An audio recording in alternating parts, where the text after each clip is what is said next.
Petri Wine brings you the Casebook of Gregory Hood.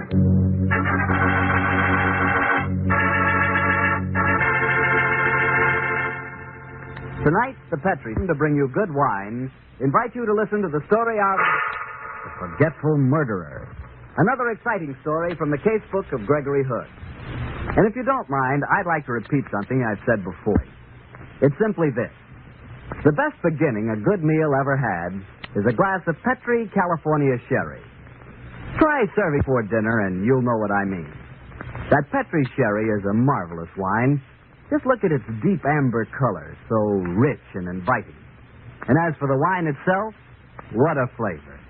Petri sherry has a flavor you know comes right from the heart of luscious, sun-ripened California grapes. And say, if you like your sherry dry like I do, not sweet, Petri makes a delicious dry sherry, Petri Pale Dry. If you don't know which you prefer, the regular or the pale dry, don't buy one, buy two. Try them both. But remember, always buy Petri.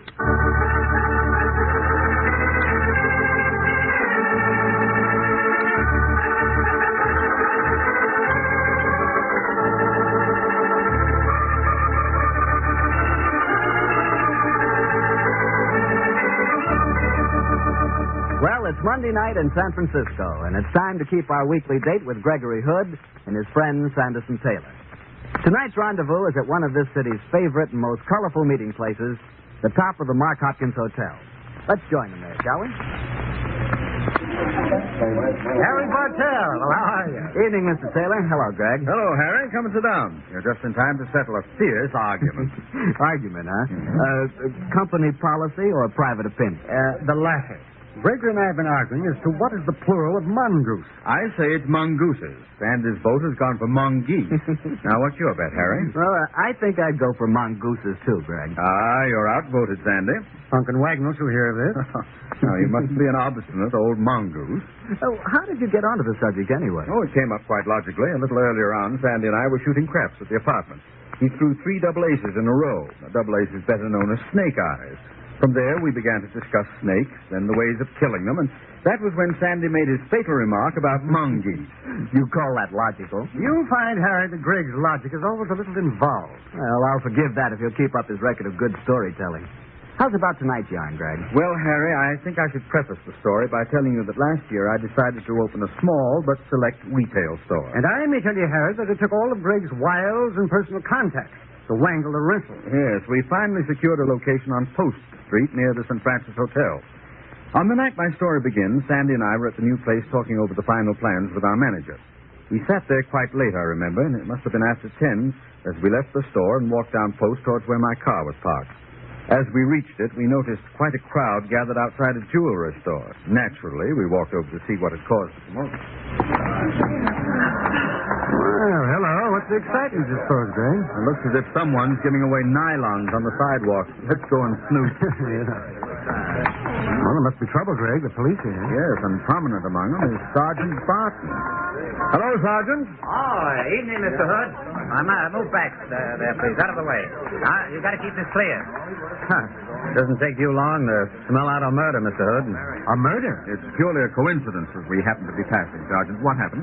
Store broken into. Jewelry stolen. Night watchman stabbed to death. Nabbed the killer? No, he was too fast for us. Made a clean getaway, Mr. Hood. Oh, can I come in and take a gander? Oh, Greg. Now, keep out of it. Let your curiosity alone for one. I'm afraid I've got strict instructions, Mr. Hood. If you call headquarters, I'm sure they'll authorize a pass, though. No, Sergeant, I won't bother. By the way, how's your wife? All over the operation? Doing fine, thank you, Mr. Hood. Good. Well, so long, Sergeant. Night, Mr. Hood. Out of the way. Out of the way. Wonders will never cease, Greg. You're actually walking away from the scene of a murder. Purely commercial robbery murders like that aren't in my line, Sandy. In any case, I'm not in the mood for violence tonight.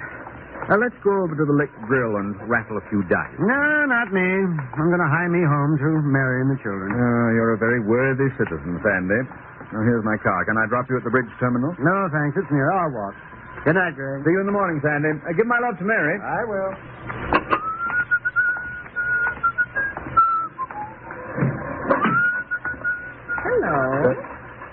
Hello. Did you get into the wrong car? I don't think so. You're Gregory Hood, aren't you? Yes. Well, that's what it said on the license card on the steering post. Who are you? Toffee? Hmm? That's my nickname. Jump in and tell me where we're going, Gregory. Listen, you're sure you said Toffee? I did.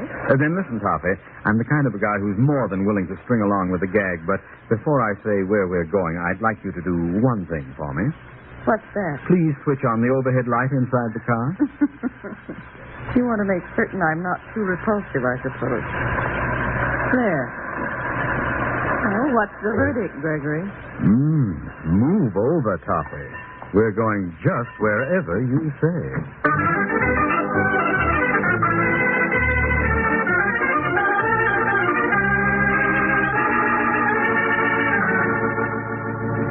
Sergeant Barton. Yes, Lieutenant Silvers. Anything from the lab reports on the jewelry store killing? Not a thing, Lieutenant. Never saw a cleaner job. Looks like we've got nothing at all to go on. Yeah, nothing but this. It was found at the scene of the murder. What is it, Lieutenant? Well, your guess is as good as mine. Looks like just a hunk of metal to me. The owner swears it doesn't belong in the shop, so we must assume the killer dropped it. Can I look at it, Lieutenant? Sure you can. Yeah. Thanks. Piece of metal, about 6 inches long, thicker than a wire, not much, sharp at one end, and a ring at the other. Could it be a meat skewer, Lieutenant? Don't ask me, Sergeant.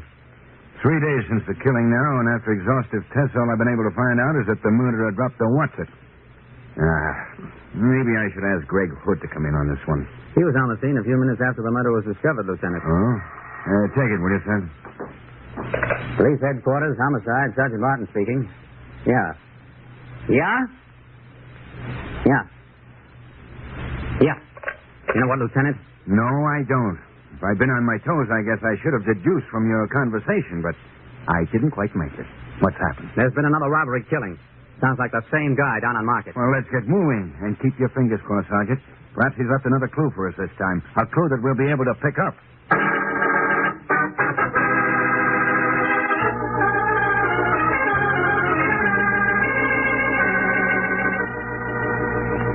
Well, Sandy, the display stuff is ready. The carpenters are finished. The interior decorator has finally okayed the hang of the last drape. I think our store can open tomorrow on schedule. Yeah, I'm very proud of it. If Hood and Company has to go into the retail market, it couldn't have a better showcase. Yes, as my eye roams over our newest domain, I feel quite happy. By the way, Sandy, look at that watercolor of James Cooper Wright hanging over there. Yes. The guy's a very great painter. Have you ever seen such a subtle and yet more exciting blend of color? Oh, I'm crazy about it. Have been ever since I first saw it. You know, I'm planning to buy Mary a Jimmy Wright original for her birthday. You're a man of taste, Sandy. If only you were worthy of Mary. Well, since we're talking of what is technically known as the gentler sex, may I ask you if you've seen any more of that girl you told me you met the other night? What was her name? Taffy? No, Sandy. Her name was Toffee. Oh. Well, okay. I don't want to be an old snooper, but I am curious. Have you seen her again? No, Sandy. It's one of the darndest things that's happened to me yet. She just showed up out of nowhere. We had one of the most delightful evenings I've ever spent, and then she vanished. Insisted I'd drop her at a cab stand, if you please. Well, didn't you trail the cab? Sure, but he got away from me. Do you realize, Sandy, that I don't even know her name? You're slipping, Greg. Yes, sir. Oh, well, that's an envy.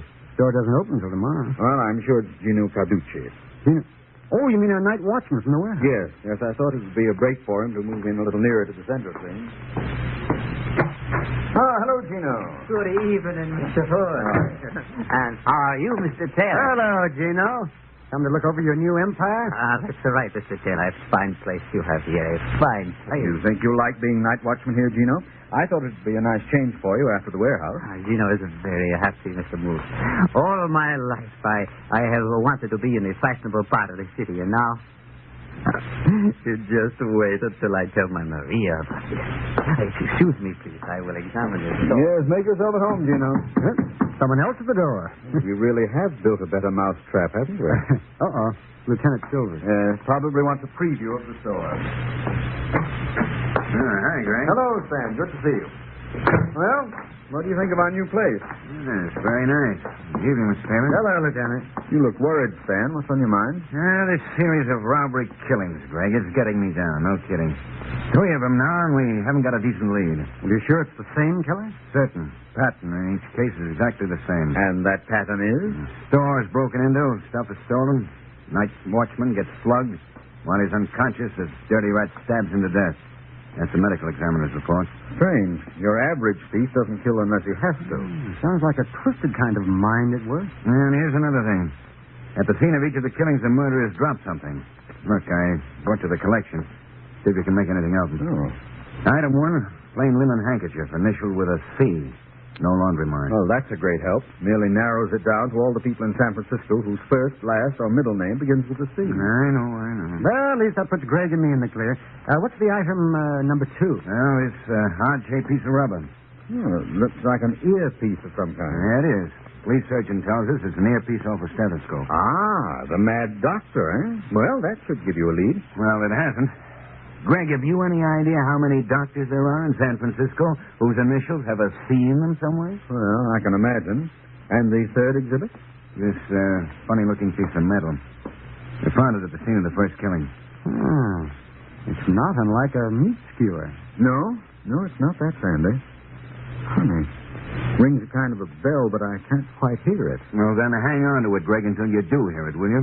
I'd certainly appreciate it if you could help me out on this one. I'm going crazy. Okay, Stan, I'll take it and brood on the matter. You can have it back for Exhibit A, but I'll see if I get any bright ideas in the meantime. But don't pin too much faith on me. This really isn't my type of case.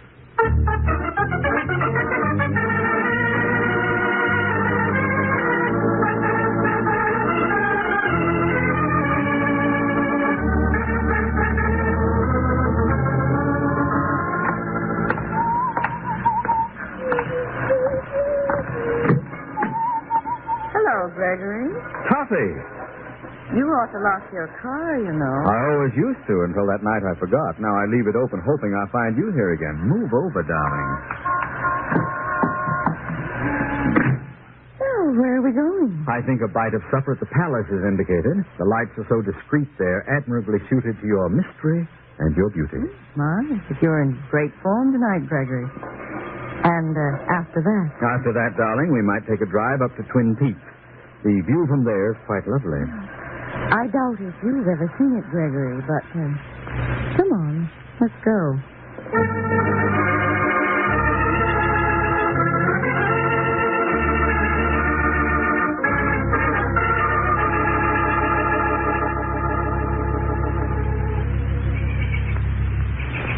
Oh, you were actually truthful, Gregory. The view is beautiful. You're right, Toffee. It's quite beautiful. You aren't even looking. Oh, yes, I am. My old father used to say that even the Taj Mahal in the moonlight didn't compare with the sparkle in a beautiful girl's eyes. I wish I'd met your old father. So does he. In the meanwhile, how's about his son? He's not bad. Darling. Oh. What's wrong, Toffee? What have you got in your pocket? The razor blade? Nothing pricked me. Oh, it must be this gimmick. See? A fine thing, sir. Carrying concealed weapons. This isn't a weapon, my sweet. It's the vital clue to a murder case. The only trouble is no one knows what it is. I bet I know what it is. What? It's a thing for cleaning pipes. Oh, no, darling. The gadget you're thinking of has a much shorter spike, and it's got little spoons for scooping out the tobacco and all sorts of other doodads on it. My father used to use one just like this. He had it specially made. It was for cleaning out the middle part of the pipe. You mean the shank? Mm-hmm. Say, you may be right at that. You're a bright girl, Toffee. You may have helped to solve a murder. There's going to be another murder very soon, Gregory, if you're not careful. Me? What have I done? You talk too much.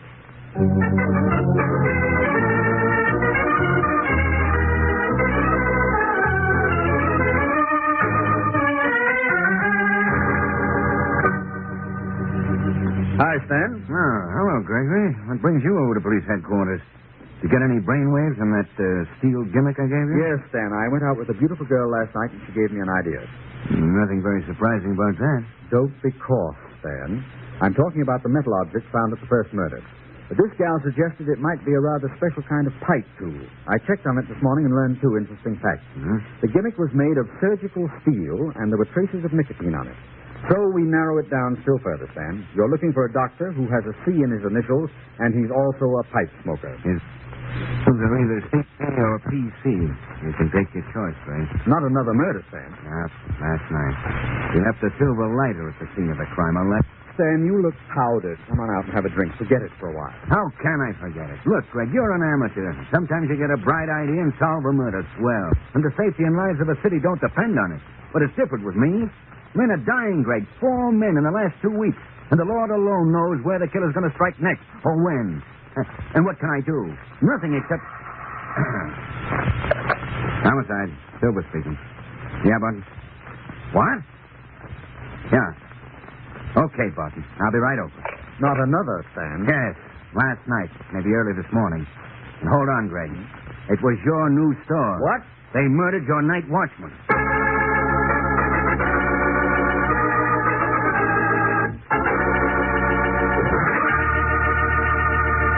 You'll hear the rest of Gregory Hood's story in just a second.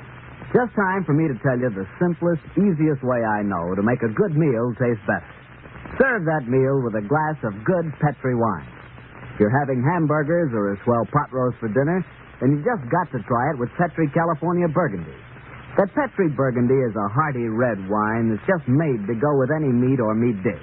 Personally, I think it's great. Now, if you're having chicken for dinner or maybe fish or seafood, then by all means try a Petri California Sauterne. Petri Sauterne is a subtle, intriguing white wine that's really something. Believe me, when you want a good wine, you can't miss with a Petri wine. Well, Greg, this one's really got me on the edge of my chair. So the murderer struck for a 5th time when he killed your night watchman. Yes, Harry. Poor old Gino Caducci. He was one of my favorite people, and I was fighting mad when I heard the news. I called Sandy and told him to join me at the store, and then Lieutenant Silvers and I raced over to the scene. As the 3 of us stood there, I swore a silent vow that this was to be the last. Greg. But I do, Sandy. While I was out having a romantic adventure with a mysterious girl last night, poor old Gino was killed, protecting my property. I don't see that you could have done anything to save him, Greg. The murderer didn't write a postcard and say he was going to be here last night. I know. Your men have searched the place thoroughly, I suppose. Yeah. Now I've got him on a routine job that may lead us somewhere. Huh? What's that, Lieutenant? Checking on a list of every medico in San Francisco who may have the initials CP or PC. Did the forgetful murderer leave us any clue this time? Yeah. These few pages torn from a novel. Sergeant Barton said they were lying beside the body. But they're not much help. No fingerprints on them. Let me see them, Lieutenant. Yeah, here. See what you make of them. Well, meanwhile, I'm going back to headquarters. I'll be in touch with you later. Okay, Stan, okay. Well, what do you make of the pages, Sandy? Well, they seem to be torn from one of those novels about the gallant young doctor. Can't say I feel too kindly disposed towards doctors at the moment. Let me see those pages. Mm-hmm. Wait a minute. You were wrong, Sandy. These pages weren't torn from a novel. They're loose sheets. They've never been bound. What does that tell you? I think it tells us where to look for Dr. PC or CP. Well, who are you calling? Joseph Henry Jackson, book editor on the Chronicle. I think he can help us. Chronicle? Joe Jackson, please. I hope you're on the right trail, Jack. Yeah, so do I. Hello? Joe, this is Greg Hood. Hello, Greg. Listen, Joe, I'm in a jam. I need some help. Oh, now, look, Greg, I'm a respectable married man. No, not that kind of a jam. I need your professional help. That's different. Now, what's the problem? Am I right in thinking that sometimes book reviewers like yourself are sent unbound pages on a book? Yes, Greg. They do that occasionally, when the regular copies won't be out far enough ahead. Personally, I wish publishers would do it more often. I see. Another question, Joe. Do you have a reviewer who covers medical books, someone whose initials might be CP or PC? Oh, we have so many part-time reviewers. Let me see. Yes, Greg. There's a Dr. Christopher Partington who's working for us. Have you ever met him, Joe? No, he's never been in here. We send stuff out to him, and he mails a copy back. Just a minute, I'll check the address. What is all this anyway, Greg? Well, Joe, you're well known as an authority on factual murder, aren't you? True. Murder's a hobby of mine. Why? Well, Joe, don't look now, but I think you're just about to solve a murder.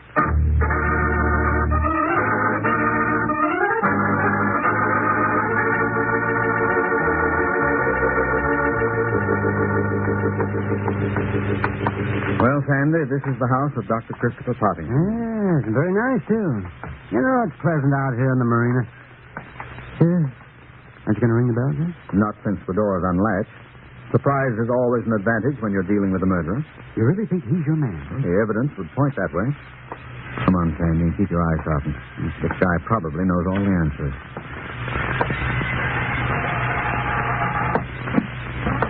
I don't like open doors. This might be a trap. You'll soon see. You should have called Lieutenant Silver. No, Sandy. Since poor Gino got killed, this is a private battle.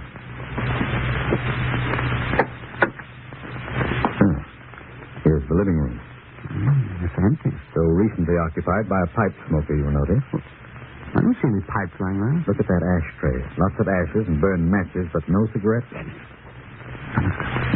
Who is this? Oh, hello, Gregory. Toffee! What on earth are you doing here? Well, I'll tell you that when you tell me how you tracked me here. Well, I have my methods. By the way, Toffee, let me introduce my friend, Sanderson Taylor. Well, how do you do, Mr. Taylor? Well, how do you do, Mr. Since your friend has tracked me here, he really should be able to tell you my name. While he's thinking about it, I'll go and get you both a drink. You look as though you could use one. Quick, Sandy, scram. Huh? Get the number on that phone, slip out of the house and go to the nearest public phone and call here.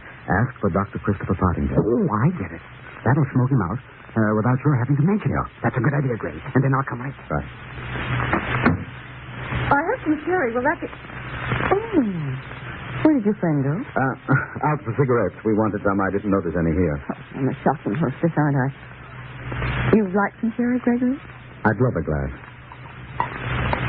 Toffee, Yes. do you live here? Sure. With Dr. Partington? Yes. Here's your sherry. Thank you. Toffee, have you been reading about these night watchman murders in San Francisco? Yes, Gregory. I've been devouring the newspaper reports. Why? They're most unusual murders. The killer always leaves a clue. Now, these clues might be deliberately false ones, but I think not. I think it's a phenomenon a psychiatrist might enjoy. A murderer subconsciously compelled to betray himself. You know, Toffee, they say that absent-mindedness is never accidental. It's always the result of subconscious desires. Do they? Gregory, darling, you're being dreadfully serious. I feel dreadfully serious. You see, an old friend of mine was murdered last night. Excuse me. Hello? Yes, speaking. Who's this? Funny, he hung up. Oh, well. He asked for Dr. Christopher Partington, didn't he? Did he? And you are Dr. Christopher Partington, aren't you, Toffee? It's not a common name for a girl, but I've heard of a few others. I've heard of Christopher Partington Candy, so that your nickname of Toffee was another clue, wasn't it? Gregory, darling, I'm afraid I'm losing my illusion for you. But go on. It's fascinating. I've known of women who privately smoked pipes, too. That was another clue you gave me. And women doctors are commonplace these days. The subconscious is beautifully tricky, isn't it, Toffee? Even while seeking to betray you, it left a series of clues pointing to pipe-smoking Dr. Partington. All misleading factors not to be associated with a beautiful girl nicknamed Toffee. You're very silent, Dr. Partington. I told her not to, Greg. I kept telling her not to kill those people. But she wouldn't listen to me. She was a surgeon, you know, and she loved to use a knife. And it was so easy for her to fool a night watchman. She went right on killing. So I had to try to betray her. That's why I waited in your car that first night. I thought I might be able to help you catch her. Her? Who? Cassie Peters. She's bad. Very bad. She kills people. Cassie Peters. C.P. Holy smoke, don't tell me I figured this out all wrong after all. Where is she, this Cassie Peters? Here. Here in me.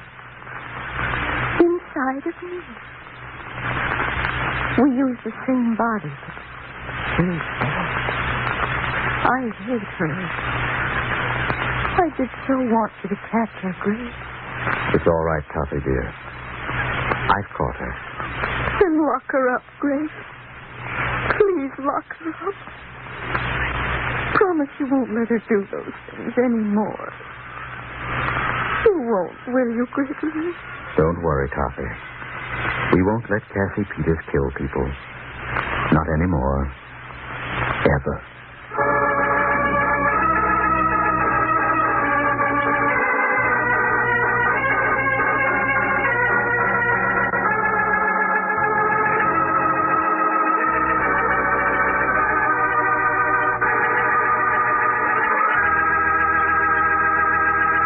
Greg, I swear this is the strangest case you've ever told me. And the saddest.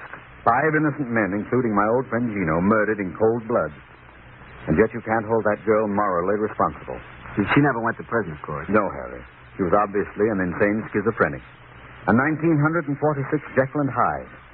She wound up in a state institution. This kid, she was just a psychological misfit.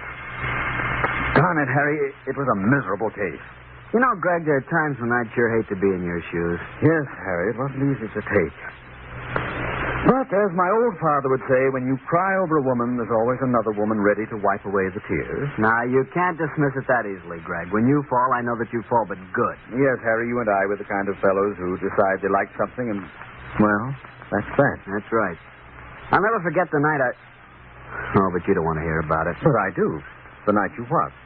The first night I... You sure? Of course. The first night I tasted Petri wine. I said, that's the wine for me, and it sure is. I should have known. Yep, Petri wine is the wine for everybody. Because it's good wine. It's got to be. Look at the long years of skill and experience that go into its making. The Petri family has been making wine for generations. Winemaking is their heritage. A heritage handed on down from father to son, from father to son. So you can see why the Petri business has grown and grown, so that today the Petri family are America's largest independent winemakers. Yes, the making of Petri wine is a family affair, and the Petri family has every intention of keeping it just that. So you know the name Petri on a bottle of wine is more than a trademark. It's the personal assurance of the Petri family that Petri wine is and always will be good wine. Well, Gregory, what story from your casebook have you lined up for us next week? Next week, Harry, I'm going to tell you of an odd adventure that Sandy and I had as we were flying to New York a few months ago. It concerns a Southern colonel, an unusually attractive girl, and an elusive piece of ice. I call the story The Double Diamond. See you next Monday, Harry.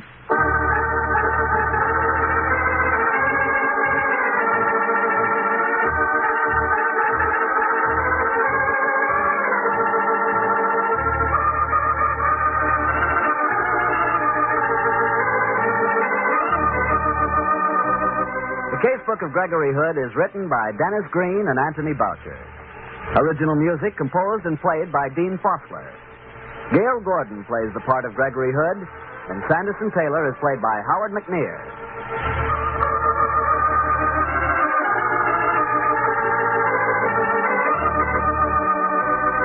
The Petri Wine Company of San Francisco, California, invites you to tune in again next week, same time, same station. The Casebook of Gregory Hood comes to you from our Hollywood studio. This is Harry Bartell saying good night for the Petri family.